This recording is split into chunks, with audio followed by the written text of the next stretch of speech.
제가 아이가 셋인데요. 막내가 지금 고등학교 2학년입니다. 이 녀석이 가끔 푸념을 하곤 해요. 아빠가 그때 유학을 갔더라면 내가 지금 이 개고생을 안 하고 공부를 잘하고 영어도 잘할 수 있을 텐데 아빠가 왜 유학을 안 가가지고 내가 이 고생을 하는지 모르겠어. 뭐 그래요. 꽤 오랜 일입니다만 영국 맨체스터 대학에서 입학 허가서가 나왔는데요. 제가 끝내 영국으로 가지 않고 교회 개척을 했습니다. 영국 유학과 교회 개척 가운데 교회를 개척하는 선택을 한 거죠. 물론 그때 영국으로 갔더라면 우리 아이들이 영어를 엄청 잘했겠죠. 하지만 제가 여러분을 만나지는 못했을 겁니다. 선택이 달라지면 인생길이 달라지니까요. 여러분도 가끔 그런 생각을 하면서 사시죠. 그때 내가 다른 선택을 했더라면 내가 어떤 사람이 되었을까? 그때 내가 다른 선택을 했더라면 내 인생이 어떻게 펼쳐졌을까? 제가 여러분이 어떤 선택을 하면서 살아왔는지 다는 모르지만 하나는 압니다. 오늘 이 자리에 오신 분들은 아마도 예전에 여러분의 가족이나 또 친구, 지인 누군가가 여러분에게 예수를 믿자고 권고했을 거예요. 그런데 여러분은 그때 그 권고를 거절하는 선택을 한 거죠. 그런데 만약 그때 그 지인의 권고를 듣고 교회에 나오고 예수를 믿는 선택을 했더라면 여러분의 인생이 어떻게 달라졌을까요? 그 선택이 여러분을 어떤 사람으로 만들었을까요? 그 선택이 여러분의 인생길을 어디로 인도했을까요? 그 세세한 변화는 다는 모르지만 여러분에게 일어났을 근본적인 변화는 제가 압니다. 그때 만약에 여러분이 예수를 믿는 선택을 했더라면 첫째, 여러분은 자존감이 회복되었을 겁니다. 우리 요한복음 1장 12절 말씀을 한번 볼까요? 그러나 그를 맞아들인 사람들 곧 그 이름을 믿는 사람들에게는 하나님의 자녀가 되는 특권을 주셨다. 여러분, 특권이 뭡니까? 어떤 특별한 사람들에게만 주어지는 권리를 의미합니다. 그러니까 하나님을 믿는 사람, 하나님의 자녀가 되는 사람들에게만, 그러니까 모든 사람에게 주는 권리가 아니라 하나님의 자녀가 된 사람들에게만 주는 특별한 권리가 있다는 거예요. 그게 뭔가? 하나님의 자녀가 된다. 그러니까 예수를 믿기만 하면 내가 하나님의 자녀가 된다는 거예요. 여러분, 이 얼마나 놀라운 일입니까? 사람들이 요즘에 뭐 금수저, 은수저, 흙수저 이야기를 많이 합니다. 적지 않은 청년들이요, 자신을 흙수저라고 비하합니다. 저도 흙수저입니다. 대학생 때요, 정말 안 해본 아르바이트가 없었던 것 같아요. 지금 같은 뭐 카페 알바 이런 게 없었을 때니까요. 목욕탕 청소는 기본이고요. 여러분, 저 명일동 5호선 전철역이 세워질 때 그곳에서 소위 야방이라고 하죠. 저녁 6시부터 새벽 6시까지 건축 현장 공사 자재를 지키는 일을 했습니다. 12시간을 그렇게 해요. 잠도 안 자고 이 일을 하고 난 다음에 일이 마치고 나면 버스를 타고 학교 기숙사에 와서 씻고 아침 식사를 하고 그리고 아침 수업에 들어갑니다. 얼마나 졸린지. 어느 날은요, 도저히 못 견디겠더라고요. 그래서 에라 모르겠다 하고 건축 현장에서 그 사무실에서 자버렸어요. 아니, 그랬더니 그날따라 현장 감독이 나와가지고 1시쯤에 그것도 나와가지고 문을 벌컥 열고 들어오더니, 아니, 이 공사 현장을 지키라고 했더니 사무실에 자고 있으면 어떡해? 그럼 얼마나 혼을 내는지요. 이야, 그 후로는요, 뭐 자지도 못하고 졸지도 못하고 12시간 꼬박 나를 새고요, 이제 학교에 가는 거예요. 저는 그때 사람이 잠을 못 자는 게 얼마나 힘든지 그때 알았어요. 방학 때는요, 돈을 많이 준다고 해서 하수구 청소를 했습니다. 하루 종일 하수구를 닦고 쓸고 오물을 끄집어내고요. 그리고 나서 이제 저녁 때가 되어서 샤워를 하고 퇴근을 하면요. 버스를 타면 사람들이 슬금슬금 저를 피합니다. 냄새가 나는 거예요, 몸에서. 그 다음날 출근했더니요. 죄다 도망가 버리고 저하고 딱 한 사람, 두 사람만 남았어요. 돈이 궁했는지. 뭐 끝나고 나서 비누칠을 3번, 2번, 3번 했는데도요. 버스를 타면 여전히 몸에서 하수구 냄새가 나요. 그래도요. 단 한 번도 저 자신을 창피하게 여긴 적이 없습니다. 왜냐하면 내가 누군지 알았기 때문에 그래요. 나는 하나님의 사랑받는 자녀다. 온 우주를 창조하시고 이 세상을 다스리시는 전능하신 하나님께서 나의 아버지이시다. 나는 그분의 자녀다. 한 번쯤은 자존감이 떨어질 법도 한데요. 단 한 번도 그러지 않고 내가 그러지 않았던 것은 내가 어떻게 하나님의 자녀가 되었는지 그 과정을 제가 너무나 잘 알고 있었기 때문에 그래요. 그 과정에 대한 이야기를 오늘 잠깐 여러분들에게 해드리려고 합니다. 새벽 기도를 마치고 집에 가서 커튼을 쫙 열어젖히면 아침 햇살이 쫙 쏟아져 들어오잖아요. 그러면 그렇게 기분이 좋을 수가 없어요. 그런데 동시에 아침 햇살과 함께 짠 하고 나타나는 녀석이 있어요. 그게 뭔가? 바로 먼지입니다. 집안에 둥둥둥 떠다니고 있는 먼지를 보면요. 아이고, 세상에 이 녀석들이 어디에 숨어 있다가 나타나는 거야. 그런 생각을 할 때가 많습니다. 그런데 사실은요, 숨어 있다가 나타난 게 아니라요. 그 녀석은 항상 그 자리에 있었습니다. 다만 우리 눈에 보이지만 않았을 뿐이죠. 그런데 여러분, 우리가 사는 세상이 그래요. 우리의 눈에 보이지만 않을 뿐이지 우리가요, 수많은 죄악 속에서 살아갑니다. 우리 마가복음 7장 20절 말씀 한번 볼까요? 예수님께서 말씀하셨습니다. 사람에게서 나오는 것, 바로 그것이 사람을 더럽히는 것이다. 속에서부터, 즉 사람의 마음으로부터 악한 생각, 음란, 도둑질, 살인, 간음, 탐욕, 악의가 나오며 속임수, 방탕, 질투, 욕지거리, 교만, 어리석음이 나온다. 이 모든 악한 것들은 사람의 속에서 나와 사람을 더럽힌다.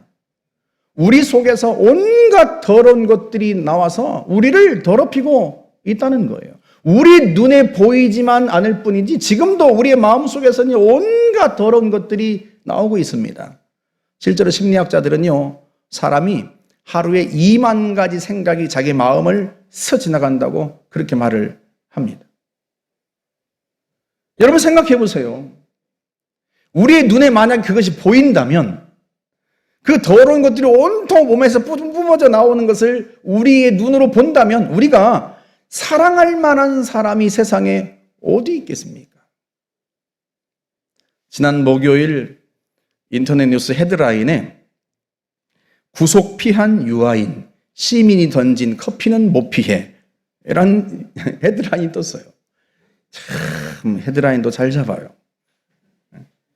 그러니까 구속영장을 모면한 이 배우 유아인 씨가 마포경찰서를 빠져나오는데 한 시민이 커피가 든 페트병을 이분에게 던진 거예요. 배우 유아인 씨가 마약을 했다는 사실을 몰랐을 때는요, 많은 사람들이 그를 좋아했습니다. 저도 팬 중에 하나였습니다. 이야, 어쩜 그리 연기를 잘하는지. 세상에 타고났다, 타고났어. 그런데요, 그가 마약을 했다는 사실이 알려지고 난 후에는요, 사람들이요, 속았다는 사실에 분노해서 심지어 그에게 커피를 던지는 사람도 있는 거예요.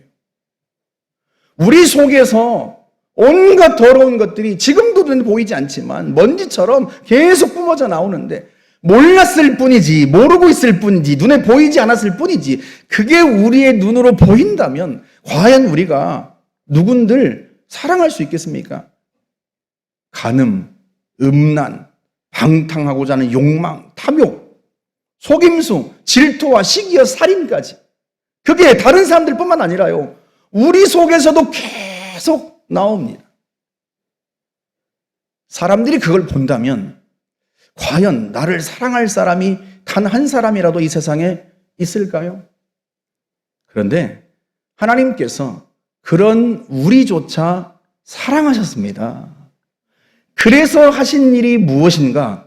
우리 요한복음 3장 16절 말씀을 함께 읽어볼까요?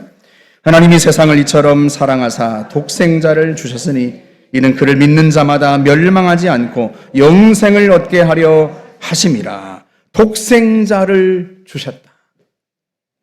빛과 어둠이 공존하지 못하듯이요, 거룩하신 하나님과 죄인이 교제할 수 없고 함께 있을 수 없습니다. 당연히 거룩하신 하나님이 계신 하나님의 나라에 갈 수 없고요, 무엇보다도요, 정의로우신 하나님은 반드시 죄를 벌하십니다. 우리 중에 누가 그 심판을 면할 수 있겠습니까?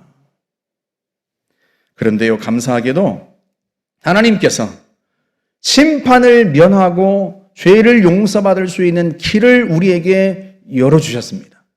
그 길이 무엇인가? 바로 예수 그리스도입니다. 하나님께서 독생자 예수 그리스도를 이 땅에 보내주신 거예요. 예수님께서 인간의 몸을 입고 이 땅에 오셔서 우리의 죄를 짊어지신 겁니다. 우리의 죄를 대신 짊어지고 심판을 당하신 거예요. 그게 바로 십자가 사건입니다. 예수께서 겟세마네 동산에서 체포되실 때, 로마 군병들에게 체포되실 때 베드로를 비롯한 모든 제자들이요, 너무 겁이 나서 예수님을 버리고 다 달아났습니다. 끝내 예수께서 십자가에 못 박혀 죽으시자 그들은 굉장히 낙담했습니다. 혹시나 자기들도 붙잡혀가지 않을까 두려워서 숨었습니다. 이들은요, 예수님이 십자가에 달려 돌아가실 때 몰랐어요. 예수님이 정말로 하나님의 아들이신지, 지금 예수님의 십자가의 죽음이 자신들의 죄를 대신 짊어진 속죄의 죽음이란 걸 몰랐습니다. 그렇기 때문에 혹시나 예수를 따랐던 자기들조차도 붙잡혀가지 않을까 두려워서 방문을 걸어잠그고 숨었던 거죠. 그런데 예수님께서 하나님의 아들이시고 예수님의 십자가의 죽음이 인류의 죄를 대신 속죄하기 위한 죽음이라고 하는 사실이 언제 드러났는가, 언제 밝혀졌는가? 바로 부활을 통해서였습니다. 예수께서 십자가에 달려 죽으시고 장사 지낸 바 되었다가 3일 만에 죽음 가운데서 부활하신 거예요. 그리고 부활하신 예수님께서 방문을 걸어잠그고 숨어있던 제자들에게 나타나신 겁니다. 어떤 분들은 제자들이 환각을 보았다고 그렇게 의심하는 분들도 있습니다. 실제로 도마라고 하는 제자는요, 다른 제자들이 우리가 예수님을 만났다, 진짜로 예수님께서 부활하셨다 하고 이야기하자 그 말을 믿지 않았습니다. 내가 그 예수님의 손을 보고 그 못자국 난 손에 내 손가락을 넣어보고 그 창자국 난 옆구리에 내 손을 넣어보면 내가 그때 믿지. 다른 제자들이, 다른 동료들이 환각을 보았다고, 환상을 보았다고 생각을 하는 거죠. 그런 도마에게도 부활하신 예수님께서 나타나십니다. 그리고 못자국 난 자신의 손을 보여주시고 옆구리를 열어서 창자국 난 자신의 옆구리를 보여주십니다. 그 도마가요, 부활하신 예수님을 본 후에, 만나고 난 후에 그 앞에 엎드려서 고백합니다. 주는 그리스도시고 주는 하나님의 아들이시고 하나님이십니다. 나의 주님이시고 나의 하나님이십니다. 여러분, 그렇습니다. 예수님은 이 땅에 단순한 한 예언자로 오신 것이 아니라 예수님은 하나님의 아들이었고 하나님이셨습니다. 그렇기 때문에 죽음이 그분을 결코 붙잡아 둘 수 없었던 거예요. 우리 고린도전서 15장 3절 말씀을 함께 한번 읽어보겠습니다. 내가 받은 가장 중요한 것을 여러분에게 전해주었습니다. 그리스도께서 성경대로 기록된 대로 우리 죄를 위해 죽으신 것과 장사 지낸 바 되었다가 성경에 기록된 대로 3일 만에 다시 살아나셨다는 것과 그리고는 베드로에게 나타나시고 그 후에 12 제자에게 나타나시고 그 후에 한 번에 500이 넘는 사람들에게도 나타나셨다는 사실입니다. 그 사람들 중에는 이미 죽은 사람들도 있지만 대부분은 아직도 살아 있습니다. 아멘. 바울이 이 편지를 쓸 때에는요, 예수님께서 부활하시고 난 후에 25년쯤 지났을 때입니다. 그런데 예수님의 부활 사건이 있은 지 그리 오래되지 않았기 때문에 예수님의 부활을 목격했던, 그러니까 부활하신 예수님을 만났던 수많은 사람들이, 대다수의 사람들이 지금도 살아있다는 거예요. 만약에 그 사실이 의심된다면 직접 그들을 만나볼 수 있다는 의미입니다. 실제로 예수님께서 부활하신 거죠. 그 예수님의 부활이 예수님이 누구인지를 만천하에 드러내었고 예수님의 죽음이 어떤 죽음이었는지를 밝혀준 거예요. 바울이 그 증거이기도 합니다. 바울은요, 당대 최고의 석학이었습니다. 이 사람은요, 그 당시 로마 총독이 유대 땅에 새로 부임을 했는데 새로 부임한 총독도 이 사람의 학문을 알 만큼 로마 전역에 소문난 지성인이었습니다. 당연히 이 사람은요, 예수의 부활을 믿지 않았습니다. 아마도 그렇게 영향력 있는 사람이 예수의 부활을 믿었다면 다른 일이 일어났겠죠. 그는 예수의 부활을 믿지 않았어요. 어떻게 죽은 사람이 살아날 수 있단 말인가? 그리고요, 예수의 부활을 전하는 사람들을 사회에 불온한 사람들이라고 생각하고 그들을 체포하고 감옥에 가두고 심지어 죽이는데 가담하기도 했습니다. 그날도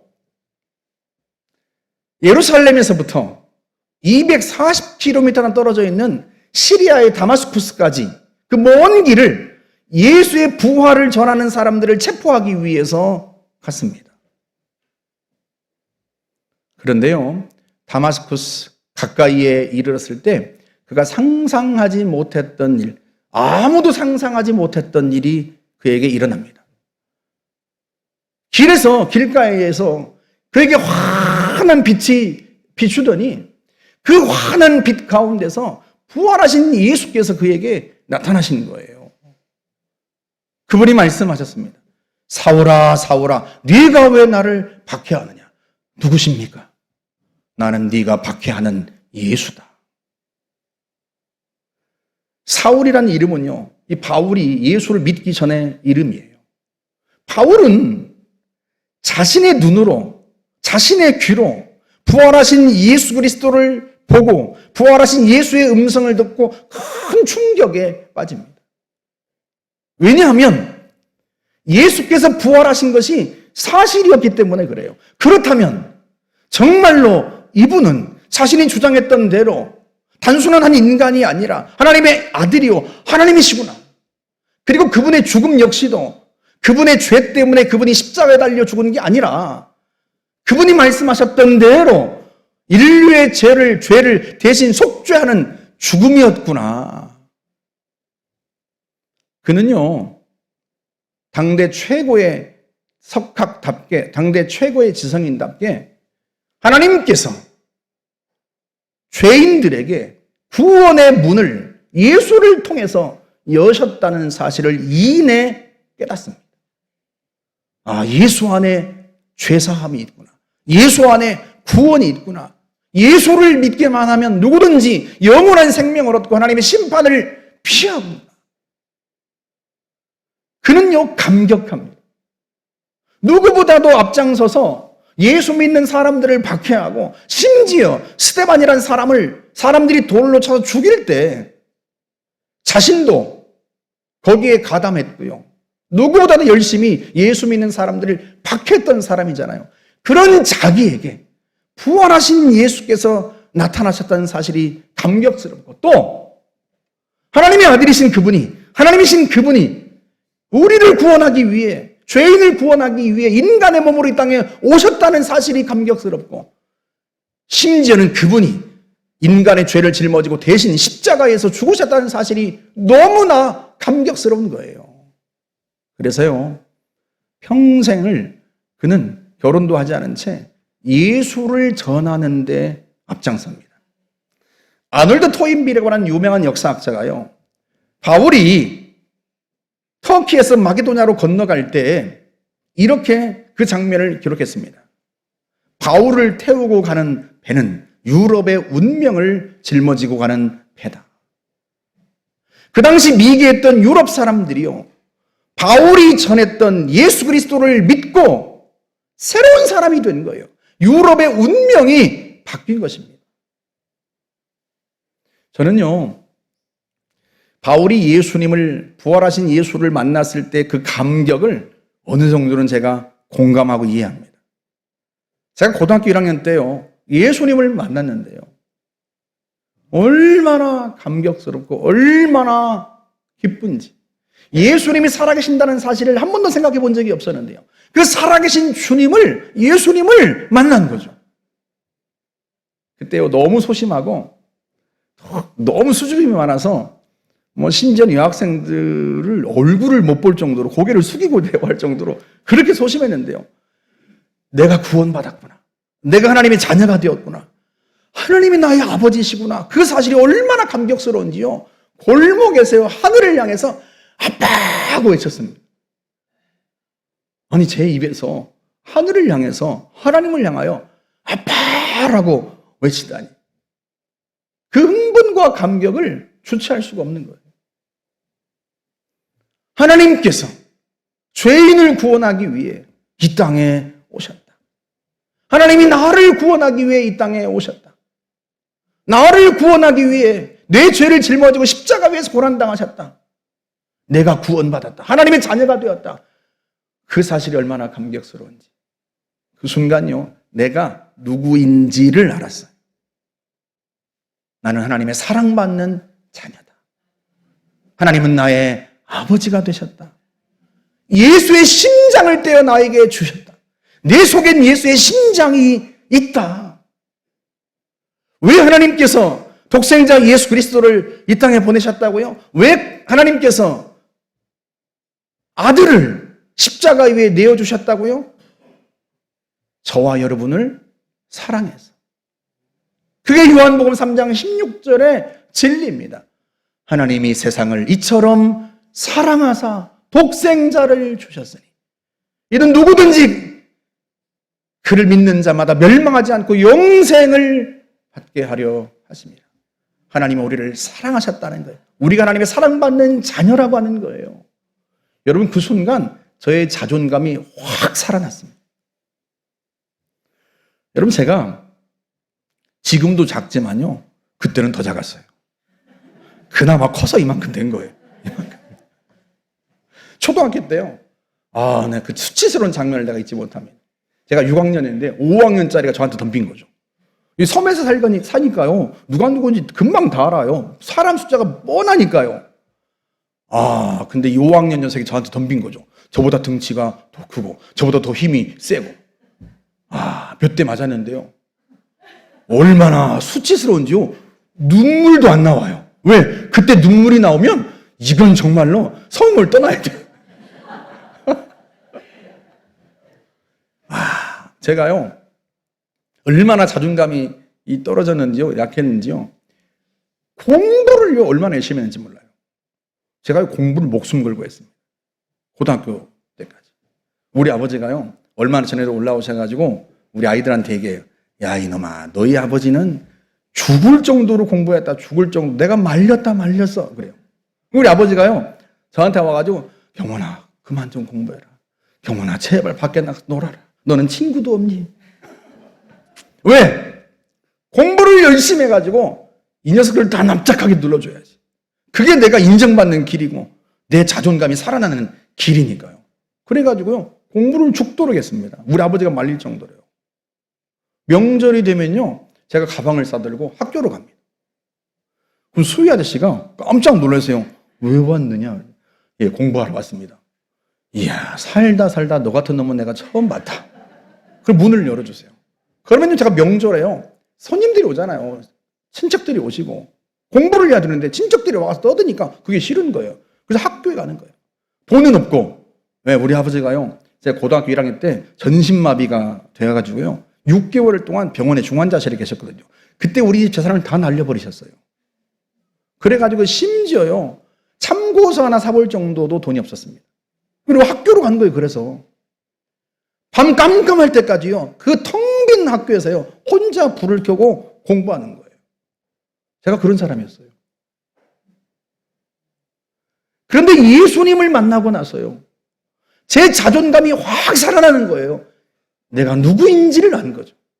이야, 내가 하나님의 사랑받는 자녀구나. 하나님이 나의 아버지시구나. 예수의 심장이 내 속에 있구나. 제가요, 인생이 살아나는 거예요, 인생이. 이사야서 43장 4절 말씀 한번 보시겠어요? 내가 너를 보배롭고 존귀하게 여겨 내가 너와 함께 있으니 두려워하지 말아라. 아멘. 여러분, 이게 저에게만 하시는 말씀입니까? 아니에요. 예수를 믿고 하나님의 자녀가 된 모든 사람에게 하시는 말씀입니다. 저와 여러분은 하나님 보시기에요, 보배롭고 존귀하고 너무나 사랑스러운 하나님의 자녀입니다. 그 아들의 심장을 떼어 우리에게 주셨습니다. 그러니 저와 여러분이 얼마나 존귀합니까? 예수를 믿으면 여러분은 존귀한 하나님의 자녀이고요. 금수저 중에 금수저고요. 최고의 금수저입니다. 할렐루야. 둘째로, 여러분이 예수를 믿는 선택을 했더라면 여러분의 자존감이 회복되었을 뿐만 아니라 실제적으로 하나님이 여러분을 도우시는 삶을 살았을 겁니다. 너희가 내 안에 있고 내 말이 너희 안에 있으면 무엇이든지 원하는 대로 구하여라. 그리하면 너희에게 이루어질 것이다. 아멘. 예수를 믿은 우리에게 하나님이 주신 특별한 선물이 있는데 그것이 무언가? 바로 기도입니다. 자녀인 너희가 무엇이든지 기도하면, 예수 안에 있는 너희가 무엇이든지 기도하면 하나님 아버지께서 모든 것들을 다 이루어 주실 것이다. 하나님이 도와주시는 인생을 살면 여러분, 우리의 인생이 어떻게 펼쳐질까요? 전에 섬기던 교회에서 조지형 씨라는 분이 이렇게 주일 예배 때 이 강단에서 자기 인생 스토리를 얘기한 적이 있어요. 간증을 했어요. 이분 큰 외삼촌이 절의 스님이었답니다. 어머니는요, 매년 한 번씩 큰 굿판을 하시고요. 그러던 분이 예수를 믿는 처녀를 사귄 거예요. 결혼 조건이 교회에 나가는 거였답니다. 남자들은 결혼만 하겠다고 하면, 해준다고 하면 무슨 약속인들 못 하겠어요. 내가 교회 나가마 약속을 했습니다. 그리고 이분이 훌륭한 점은요, 약속을 지키던 거예요. 그런 매주마다 아내와 함께 교회를 나와요. 제가 이 예배당 앞에 들어오다 보면 현관에서 안내를 서잖아요. 제가 예배당 앞에서 안내를 서면요, 이분이 계단을 올라오시는데요. 그냥 5만 가지 인상을 다 쓰고 올라오세요. 안녕하세요. 잘 오셨습니다. 그러면요, 인사도 잘합니다. 그냥 무표정한 얼굴로 들어가세요. 이분이 약속을 지키기 위해서 교회를 나오는 거지 예수를 믿는 게 아니란 말이죠. 자기의 어머니는 매년 구슬을 하시고 외삼촌은 절의 큰 스님이시고 어쩔 수 없이, 그리고 이분이 훌륭하신 거죠. 우리 같으면 우리 같으면 말하면 곤란하죠. 저 같으면 약속을 그냥 내팽개쳐버리고 결혼했으니 됐다 하고 교회를 안 나갈 법도 한데, 그래도 이분은 교회를 꼬박꼬박 나가니까 훌륭한 거죠. 단 예수를 믿지 않는 거예요. 그러니까 주일만 되면 그게 너무 싫은 거예요. 싫은데 약속을 지키기 위해서 오는 거예요. 그러니까 훌륭한 거죠. 5만 가지 인상을 쓰고 올라오시고요. 나중에는요, 아내분이 우리 교회에 와가지고 열심히 예수를 믿으니까, 신앙생활을 열심히 하니까 그게 화가 나는 거예요. 예수를 열심히 믿는, 신앙생활을 열심히 하는 아내를 핍박하고요. 매일 주중에는 매일 야근에, 매일 술자리에, 매일 취해서 집에 들어오고요. 가정이 엉망이 되는 거예요. 부부관계도 엉망이고. 그러다가 이분이 결정적으로 아내에게 큰 상처가 되는 일을 저지르고 말았습니다. 이혼당해도 뭐 할 말 없는. 그런데 이 아내가 놀랍게도요, 자기 일을 위해서 100일 동안 철야 기도를 결단하더랍니다. 그럼 매일 밤 성전에 나가서 예배당에 가서 밤을 새워서 기도를 하는 거예요. 미안한 거예요. 사람이면 미안하죠. 이혼을 당해도 뭐 아무 말 못할 판인데 그런 자기를 위해서 매일 밤 성전에 나가서 기도를 하니까 얼마나 미안하겠어요. 미안한 마음에 성경 공부를 했습니다. 성경 공부를 하다가요, 자신이 구원받지 못한 죄인이라고 하는 사실을 처음 알았어요. 그럴 수밖에 없는 게 이분이 매주마다 교회에 나왔지만 예수를 믿는 것도 아니고 억지로 나왔기 때문에요, 아무 얘기도 듣지 않은 거예요. 목사님의 설교를 귀에 전혀 듣지도 않은 거예요. 그런데 성경 공부 와서 미안한 마음에 아내를 위해서 성경 공부에 와서 보니까 비로소 내가 구원받지 못한 죄인이구나. 그걸 처음 깨달은 거예요. 우리 가정의 불행이 우리 아이들에게도 대물림 되지 않을까? 그게 너무 두려운 거예요. 그러다가 아내가 철야 기도를 한 지 70일 되던 날, 그날이 주일이었답니다. 주일 예배에 역시 와서 앉아 있는데요, 한 번도 생각해 본 적 없는, 상상조차 하지 못했던 일이 이분에게 일어났어요. 이분의 눈에 이 예배당 통로를 거니시는 예수님이 보이는 거예요. 이렇게 모두가 앉아 있는데 누군가 서 있는데 보니까 금방 알겠더랍니다. 예수님인 거예요. 얼마나 놀랐는지. 한 번도 예수님이 살아있다고 생각해 본 적이 없고, 그런데 그 예수님이 예배당 통로를 거니시는 거예요. 자기 눈앞에 나타난 거죠. 이분이 얼마나 두려운지 그날부터 잠을 못 잤습니다. 우리 같으면 예수님을 보면 내가 예수님을 봤어, 내가 예수님을 봤다고 막 자랑하고 떠들 법한데요, 이분은요 너무 두려웠던 거예요. 왜? 자기는 지은 죄가 너무나 많고 예수를 믿지도 않았고, 그러니 며칠을요 잠을 못 자는 거예요. 너무 두려워서. 결국은 이분이 담임 목사님에게 상담을 받으러 갔습니다. 그랬더니 목사님께서 짤막하게 말씀하시더랍니다. 두려움을 피하고 싶으면, 두려움을 이기고 싶으면 하나님 편에 서십시오. 그래서 그날 처음으로 예수님을 마음에 영접했습니다. 자기 눈으로 보았으니까요. 그 후로 목사님이 시킨 대로요, 매일 성경을 2장씩 큰 소리로 읽었습니다. 새벽 기도도 나오고요.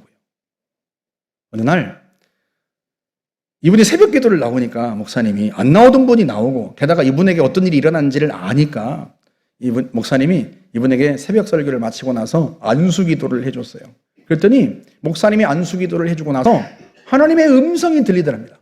완전히 내 편으로 오라. 그래서 그 순간 자기의 인생을 완전히 하나님께 드렸습니다. 그 후로는요, 사소한 일이든 무엇이든 항상 하나님께 기도했습니다.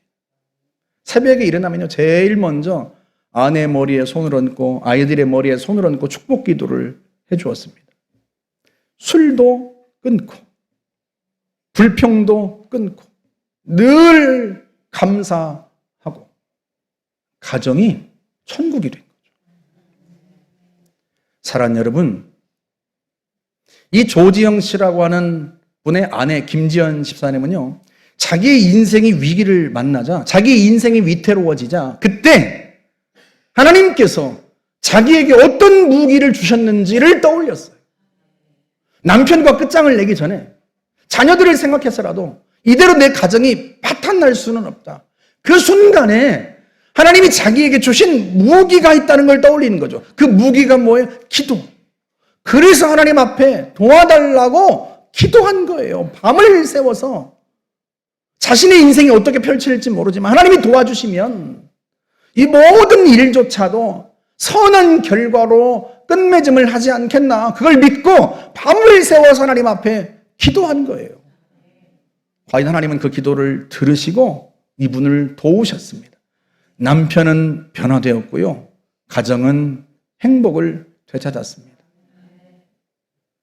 사랑하는 여러분, 이렇듯 우리가 예수를 믿고 하나님의 자녀가 되면 하나님께서 도우시는 그 도우심을 받으면서 인생을 살아갈 수 있습니다.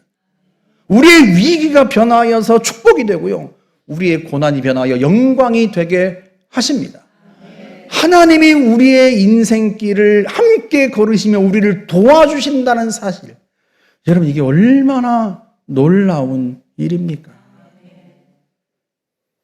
세 번째로, 만약에 여러분들이 예전에 여러분들로 하여금 예수를 믿자고 권고했던 지인의 권고를 듣고 그때 예수를 믿는 선택을 했더라면 지금까지 죽음을 두려워하지 않고 매 순간 당당한 인생을 살았을 겁니다. 저희 교회에요, 전숙자라고 하는 할머니가 계셨어요. 그냥 동네에서 만나는 평범한 할머니예요. 배운 것도 별로 없으시고 가진 것도 별로 없으시고 웃기 잘하시는 평범한 할머니였습니다. 이분이요, 어느 날 몸이 안 좋아서 병원에 가는데요, 대장암 말기 판정을 받았어요. 이미 손을 쓸 수 없을 정도였습니다. 게다가 연세가 너무 많으셨으니까요. 그래서 요양병원에 들어가셨어요. 우리가 병문안을 가면요, 얼마나 잘 웃으시는지. 암 말기 환자라고는요, 전혀 생각하지 못할 정도로 항상 웃으면서 우리를 맞아주시고 이야기 많이 하시고 그러셨습니다. 그러다가 어느 날 이분을 병문안을 갔는데요, 이분이 이렇게 말씀하세요. 목사님, 이제 하나님이 오라고 하시네요. 웃으면서 말씀하세요. 그리고는 3일 후에 별세하셨습니다. 평안한 얼굴로. 시골에 지방에 떨어져 있던 자녀들이요, 장례식에 와서 이 어머니의 죽음을 임종을 지켜보고요, 그게 너무 고마워서 자신의 어머니가 평안한 얼굴로, 행복한 얼굴로 세상을 떠나신 게 너무 감사하고 너무 고마워서 그분들이요, 1년 동안 우리 교회에 헌금을 하기도 했어요. 자녀분들이 매달. 이 할머니가요, 그냥 살아계실 때는 평범한 할머니예요. 동네에서 흔히 마주치는 평범한 할머니, 가진 것도 없고 배운 것도 없고 그런 평범한 할머니였어요. 그런데 죽음의 순간에는요, 그 어떤 사람보다도 고결했습니다. 죽음 앞에서 결코 두려워하지 않고 오히려 하나님이 자기를 부르신다, 웃으면서 평안한 얼굴로 하나님의 나라에 갔습니다. 자신이 하나님의 자녀요, 자녀인 하나님 자녀인 자신에게 영원한 생명을 하나님이 주셨다는 것을 알았고, 이후로 하나님이 자신에게 상속하신 하나님의 나라가 있다는 것을 알았기 때문이에요. 여러분이 예수를 믿는다면 예수께서 죽음 가운데서 부활하신 것처럼 우리 역시도 죽음 가운데서 부활하여서 영원한 생명을 누릴 것을 믿고 알기 때문에 결단코 죽음을 두려워하지 않고 매 순간 당당한 삶을 살 겁니다. 사랑하는 여러분, 여러분은 또다시 인생의 중요한 갈림길 앞에 섰습니다. 여러분이 이 자리에 지금 나온 것만으로도요, 여러분은 이미 절반의 선택을 하신 거예요. 바라기는 더 이상 남은 인생을 허비하지 않았으면 좋겠어요. 살아계신 예수 그리스도를, 부활하신 주님을 여러분의 구주로 영접하고 예수를 믿고 하나님의 자녀가 되십시오. 그러면 여러분의 자존감이 다 살아나고 여러분은 하나님의 사랑받는 자녀라고 하는 사실을 자각하며 인생을 행복하게 살아갈 수 있고요, 매 순간마다 실제적으로 하나님이 도우시는 도우심을 경험하며 살 테고, 그러다가 인생의 말년에 하나님의 나라를 바라보며 기쁨과 평강 속에서 마지막 순간을 맞이하게 될 것입니다. 그 축복이 여러분 속에 있기를 주님의 이름으로 축복합니다. 우리 같이 한번 기도하십시다. 이 시간 함께 기도하는데요, 결단하며 결심하며 기도합시다. 주님, 제가 인생의 중요한 순간에 있는 것 같습니다. 잘 몰랐는데 이 순간의 선택이 또 내 인생을 다른 길로 이끌어갈 것이라고 생각합니다. 그러니 내가 이제 예수를 믿고 지금까지와는 다른 길을 살아보려고 합니다. 내가 예수님을 나의 구주로 믿겠습니다. 나를 도와주십시오. 이 시간 함께 기도하고, 우리 성도들도 완전히 하나님 편에 서서 한쪽 다리는 세상에 걸치고 한쪽 다리는 예수를 믿는 것처럼 살지 않고 내가 완전히 하나님 편에 서리라 결단하면서 이 시간 같이 한번 함께 기도하십시다. 좋으신 하나님 아버지, 살아계신 하나님의 아들이 하나님께서 인간의 몸을 입고 이 땅에 오시어서 죄로 얼룩진 우리들을 구원하시기 위하여 우리의 죄값을 짊어지고 대신 고난을 당하시고 심판을 당하시며 형벌을 받으신 것을 인하여 감사를 드립니다. 우리가 무엇이기에 우리를 위하여 친히 속죄의 제물이 되어 주셨습니까? 우리가 이 시간 그 예수 그리스도를 나의 구주로 영접합니다. 나를 위해 십자가 지신 주님을 믿고 그 주님 안에 구원이 있고 그 주님 안에 죄사함이 있고 그 예수 안에 영생이 있음을 알고 예수님을 믿고 살아가기로 결단합니다. 매 주일마다 그 주님 앞에 나와 감사하며 예배하며 예수님을 섬기기로 결단합니다. 지금까지 걸어왔던 인생길과는 다른 선택을 이 시간 하려고 합니다. 하나님 도와주십시오. 아버지 하나님, 참으로 예수 그리스도를 믿어 하나님이 도와주시는 인생을 살며 하나님의 자녀됨을 깨달아 알고 내 마음에 감사와 기쁨이 넘치는, 하나님이 부어주시는 그 하늘의 감사와 기쁨이 넘치는 인생을 살아가기를 원합니다. 주님 도와주시옵소서. 도와주시옵소서. 사랑하는 성도들과 함께 기도합니다. 전능하신 하나님 아버지, 그동안 살아오면서 예수를 믿는 것도 아니고 안 믿는 것도 아닌 그런 이전 인생을 살았다면 이제는 완전히 하나님 편에 서기를 원합니다. 예수님을 철저하게 나의 주인으로 믿고 나의 구주로 믿어 주님을 섬기며 살아가기로 결단합니다. 나를 믿고 내 재산을 믿고 내 경험을 믿는 삶이 아니라, 누군가를 믿는 삶이 의지하는 삶이 아니라 하나님을 믿고 하나님을 의지하는 삶을 살기로 결단합니다. 하나님 아버지, 우리를 도와주시고 함께하여 주어서 우리가 하나님의 자녀임을 깨달아 알고 다시 한번 깨달아 알고 하나님은 우리를 도와주시며 우리와 동행하시며 함께하시는 인생을 살도록 역사해 주시며 우리 인생을 다 마친 후에 하나님 앞에 설 때 감사와 기쁨 가운데 설 수 있도록 하나님 저희들을 붙들어 주시옵소서. 또 하나님 역사해 주시기를 바랍니다. 우리 한 번 더 기도하는데요, 이 시간 내가 예수를 믿어야 되겠다. 지금까지 살아온 길과는 다른 선택을 해야 되겠다. 앞으로는 내가 살아계신 하나님의 아들 예수를 믿고 그분이 나를 위해 어떤 일을 하셨는지 내가 매주마다 예배당에 나와서 그 말씀을 듣고 배워야 되겠다. 그렇게 결심하는 분들은 가슴에 두 손을 얹으십시오. 제가 여러분을 위해서 이 시간 기도하겠습니다.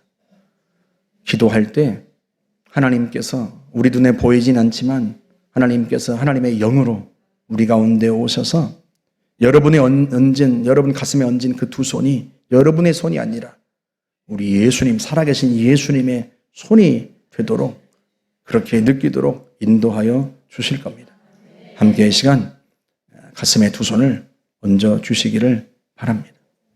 진심으로 제가 하는 기도를 마음으로 받아들이고 기도하겠습니다. 하나님 아버지, 지금껏 내 인생이 내 것인 줄 알고 내 힘으로 되는 줄 알아 나 자신을 믿고 험난한 인생길, 광야 같은 인생길을 걸어왔습니다. 하나님 아버지, 많은 실패와 아픔을 겪었고 많은 상처를 입었습니다.